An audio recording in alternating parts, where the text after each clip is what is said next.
Hey y'all, Zach with Real Property Associates here. Just finished up recording my monthly market update for the month of July and about to head out on vacation with the family here shortly. But wanted to, before I leave, process through some recent headlines in the city of Seattle.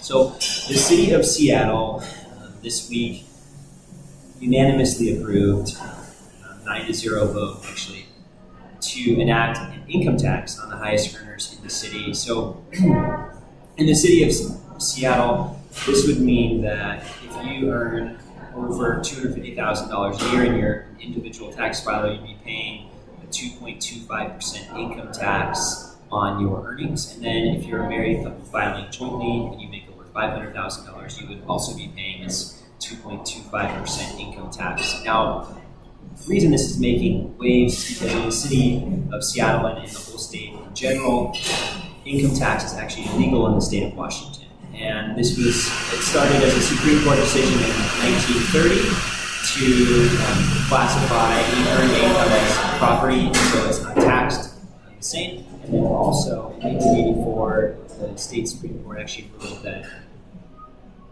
income tax enacted by a county, city, or jurisdiction is actually illegal. So what the city of Seattle is trying to do is pushing against what the law actually allows. So I suspect we'll have quite a legal battle ahead of us.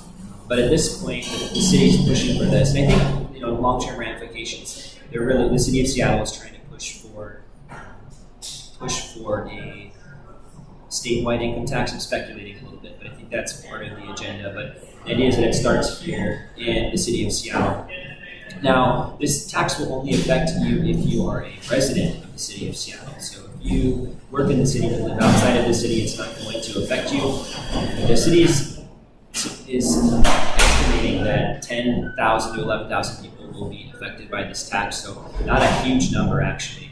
And they're estimating that it will bring in about $140 million a year. And they're hoping to fund things like the city's affordable housing, carbon reduction goals, and maybe offset some of the losses if the Fed decides to remove some of the funding that the city's currently getting. So there's a little bit about it. Voters have in the state in general have rejected an income tax 9 different times, and most recently in 2010, Initiative 1098 was rejected in the state. So I think it's going to be tough to get this to pass through, but if it does, I want to talk about some of the ramifications for Seattle real estate. I'm not super involved in the political scene in the city, but I do pay attention to politics, and I do want to explain to you and help you digest how this could affect the real estate market. So I wrote down a few things here.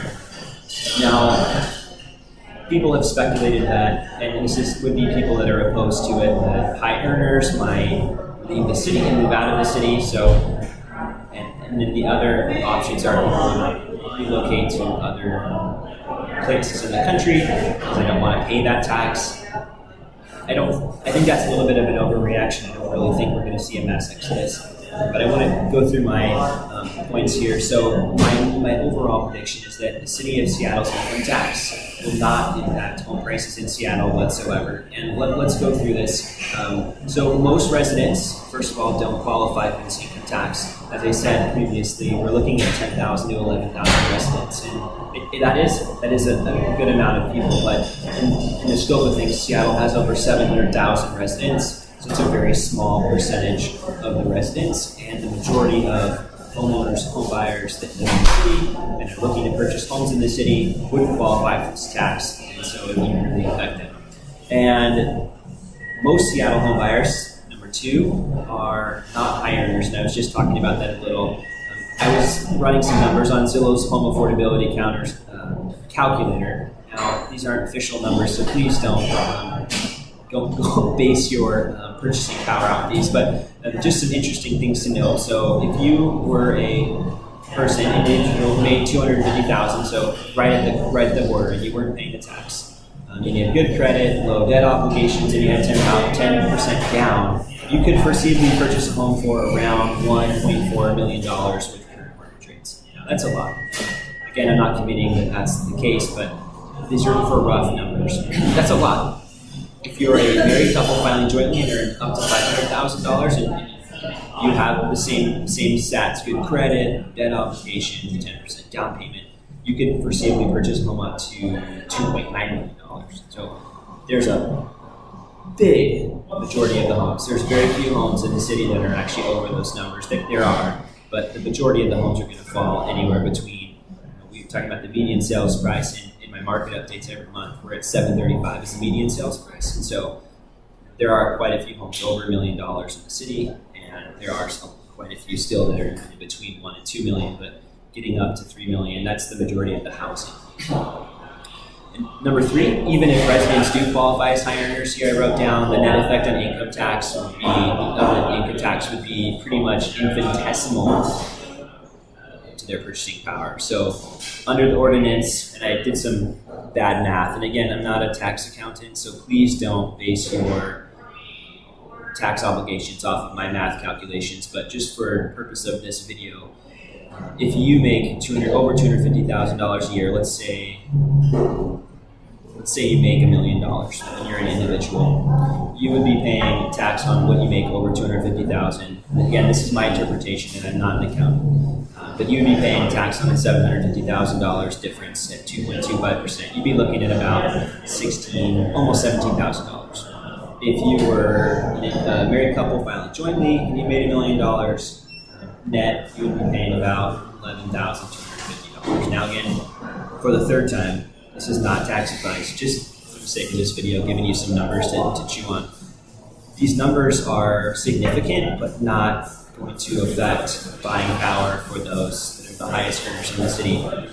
And fourth and lastly, most higher earning residents will stay put. And the reason most people that live in the city is because they want the urban lifestyle. They like the proximity to the city and to the amenities that the city offers, and the nightlife and the food and the short commute, transportation.